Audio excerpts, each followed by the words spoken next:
सूरज तुमसे पहले भी था। ये हुकूमत जो आज तुम लेकर बैठे हो ये पहले भी था। चांद और सूरज तुम्हारे बाद भी रहेगी, यह देश तुम्हारे बाद भी कायम रहेगा। इस बात को याद रखना। तुम अगर समाज को नफरत फैला करके, लोगों को आपस में लड़ा करके, ध्यान भटका करके तुमको लगता है कि इस देश की संपत्ति को लूट करके अपने दोस्त की तिजोरी में पहुंचा दोगे, तो याद रखना, तुम अगर गोडसे बनने को तैयार हैं तो हम भी गांधी बन करके इस देश की रक्षा करने के लिए तैयार हैं। इस बात को याद। और इसीलिए हमारी लड़ाई भारत को एकजुट रखने की लड़ाई है। हमारी लड़ाई बिहार के जो लोग हैं, उनका जो हक है, उनका जो सवाल है, उन सवालों को हल करने की लड़ाई है। हमारी लड़ाई एक समुदाय को दूसरे समुदाय से लड़ाने की लड़ाई नहीं है, एक भाई को दूसरे भाई से लड़ाने की लड़ाई नहीं है। हमारी लड़ाई लोगों का उनका बुनियादी हक दिलाने की लड़ाई है। और जमहूरियत में बुनियादी हक ये है कि वोट के चोट से शासन चुना जाएगा, और जो शासन निकम्मा होगा, जो सरकार निकम्मी होगी, उसको बदला जाएगा और बदलाव का नया बयान बनाया जाएगा। ये संकल्प हम आपके बीच में कहने के लिए।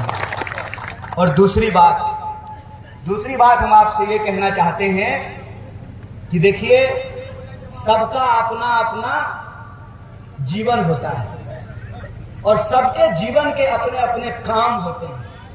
हर इंसान का अपना जरूरत होता है। डीएम साहब का बच्चा बनना चाहता है डीएम, है ना? डॉक्टर साहब का बच्चा बनना चाहता है डॉक्टर। हर कोई चाहता है कि उसका बाल बच्चा उससे बेहतर करे।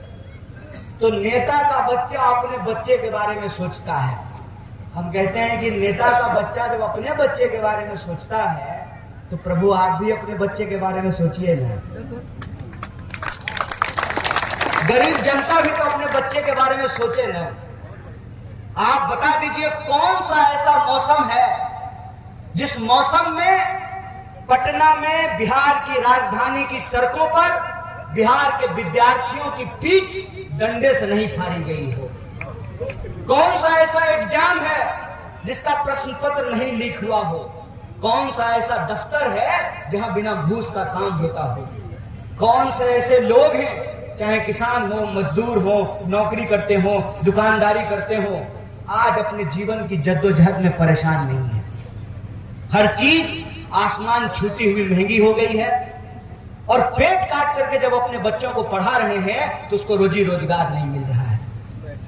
लाखों लोग हर साल पढ़ाई के लिए, दवाई के लिए, कमाई के लिए अपना घर बार छोड़ करके, अपना गांव इलाका छोड़ करके, अपना मुल्क छोड़ करके दूसरे मुल्क में जाकर के काम कर रहे हैं।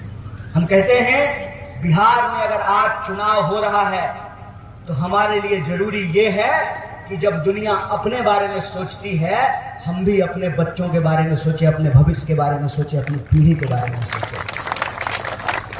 और याद रखिएगा, जब पानी कहीं जमा हो जाता है ना, तो मलेरिया का मच्छर होता है, डेंगू का मच्छर होता है, पानी बदबू मारने लगता है।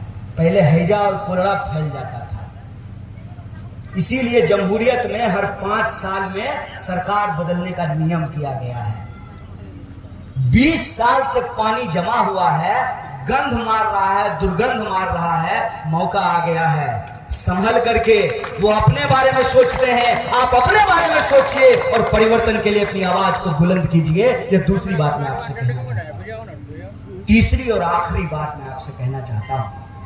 देखिए, हम पहले ही कह दिए, क्या करना है इसका फैसला आप कीजिए, लेकिन आपके जीवन की सच्चाई जो है, जिसको आप जानते हैं, उससे मुंह नहीं मोड़िए, उससे इनकार नहीं कीजिए, उसको स्वीकार कीजिए।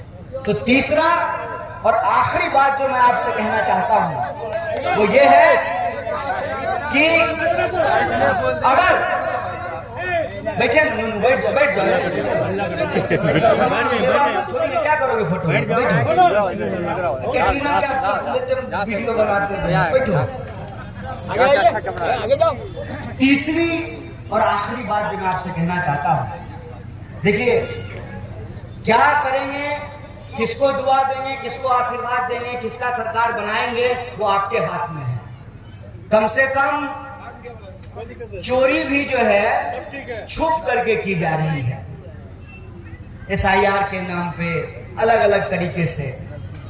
लेकिन अभी भी आपके पास ये मौका है कि आप अपने हक का इस्तेमाल कर सकते हैं, और आप अपने हक का यदि इस्तेमाल कर सकते हैं और यदि आप फिर से तीसरी बार में शकील भाई हैं हैट्रिक एकदम बुमराह टाइप से है,